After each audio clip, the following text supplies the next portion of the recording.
السلام علیکم ورحمۃ اللہ وبرکاتہ۔ حضرت لوط علیہ السلام جس قوم کی طرف بھیجے گئے وہ بہت خوشحال قوم تھی۔ ان کی بستیاں بہت آباد تھیں، لیکن یہ قوم برائی میں ڈوبی ہوئی تھی۔ لوگ اللہ کو چھوڑ کر بتوں کو پوجتے تھے۔ اس قوم میں سب سے بڑی برائی ان کے یہاں یہ تھی کہ وہ عورتوں کو چھوڑ کر لڑکوں کے ساتھ برا کام کرتے تھے۔ کہا جاتا ہے کہ اس بدفعلی کا بانی شیطان تھا۔ جب اس نے چاہا کہ قوم میں یہ برائی پھیلے تو اس نے ایک عجیب ترکیب سے کام لیا۔ ابلیس ایک خوبصورت لڑکے کی شکل میں ایک باغ میں آتا اور ہمیشہ اس کے پھل اور پھولوں کو نقصان پہنچاتا۔ باغ کا مالک اسے پکڑنے کی کوشش کرتا، لیکن وہ بھاگ کر باغ سے باہر نکل جاتا۔ جب باغ کو بہت نقصان ہو چکا اور باغ کا مالک پریشان ہو گیا تو ایک دن ابلیس نے آ کر کہا، اگر تو چاہتا ہے کہ میں تیرے باغ میں نہ آؤں تو میرے ساتھ یہ کام یعنی برا فعل کر اور اپنے باغ کی طرف سے بے فکر ہو جا۔ باغ کے مالک نے کہا یہ تو بہت اچھا ہے، اور پھر وہ اس برائی میں پڑ گیا۔ اس طرح شیطان نے فعل بد کو اس قوم میں جاری کر دیا۔ اللہ کی طرف سے ہدایت کے لیے حضرت لوط علیہ السلام نے لوگوں کو اس فعل بد سے روکا اور ان کو ہر طرح سے سمجھایا اور خدا کا خوف دلایا اور کہا، اگر تم برائی سے باز نہیں آتے تو خدا کا عذاب تمہیں دھر لے گا۔ لیکن لوگ اتنے بے شرم اور بے حیا تھے کہ بولے، ہم پر خدا کا عذاب لا اگر تو سچا ہے۔ حضرت لوط علیہ السلام پھر بھی ان کو سمجھاتے رہے اور ان کو اللہ کی طرف دعوت دیتے رہے۔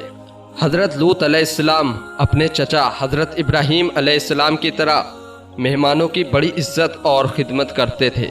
جب لوط علیہ السلام کی قوم کی برائی حد سے زیادہ بڑھ گئی تو اللہ نے اس قوم کو مٹا دینے کا فیصلہ کر لیا۔ اللہ عز و جل نے اپنے کچھ فرشتے اس قوم کو تباہ کرنے کے لیے بھیجے۔ وہ فرشتے حسین اور خوبصورت لڑکوں کی شکل میں حضرت لوط علیہ السلام کے سامنے آئے۔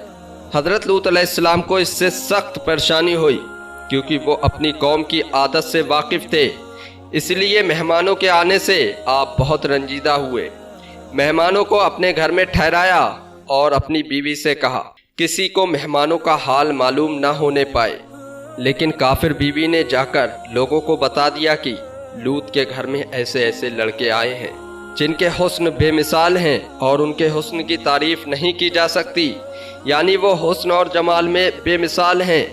اس خبر کے سنتے ہی بد چلن لوگ حضرت لوط علیہ السلام کے پاس پہنچے۔ حضرت لوط علیہ السلام نے کہا، مجھے کیوں مہمانوں کے سامنے فضیحت کرتے ہو؟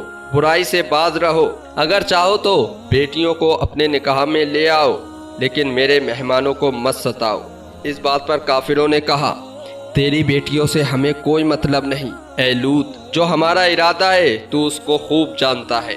فرشتوں نے جب دیکھا کہ حضرت لوط علیہ السلام بہت زیادہ پریشان ہیں تو خاموشی سے حضرت لوط علیہ السلام سے کہا، آپ بے خوف رہیے، ہم اللہ کے فرشتے ہیں، یہ لوگ کچھ بھی نقصان نہیں پہنچا سکتے۔ حضرت جبرائیل علیہ السلام نے دروازے سے نکل کر اپنے پروں کی ہوا لوگوں کی آنکھوں میں لگائی تو لوگ اندھے ہو کر گرتے پڑتے اپنے گھروں کو بھاگے۔ حضرت لوط علیہ السلام کو حکم ہوا کہ وہ بستی چھوڑ دے اور پیچھے لوٹ کر نہ دیکھے۔ حضرت لوط علیہ السلام کو اللہ تعالیٰ نے عذاب سے بچا لیا۔ حضرت لوط کی بیوی اور کافر قوم تباہ اور برباد ہو گئی۔ اللہ تبارک و تعالیٰ نے بستی کو الٹ پلٹ کر دیا۔ اس قوم پر اللہ عز و جل نے پتھروں کی بارش کی اور اس کا دنیا میں کوئی نام و نشان باقی نہ رہا۔ حضرت لوط علیہ السلام اپنے چچا حضرت ابراہیم علیہ السلام کے پاس چلے گئے۔ ربیع الاول کی 10ویں تاریخ کو حضرت لوط علیہ السلام نے اس ظاہری دنیا سے پردہ فرما لیا۔ تو میرے پیارے دوستو، آپ نے یہ واقعہ سنا حضرت لوط علیہ السلام کی قوم کا، کہ اللہ تبارک و تعالیٰ نے حضرت لوط علیہ السلام کی قوم کو کیوں عذاب دیا اور وہ کس برائی میں مبتلا تھے۔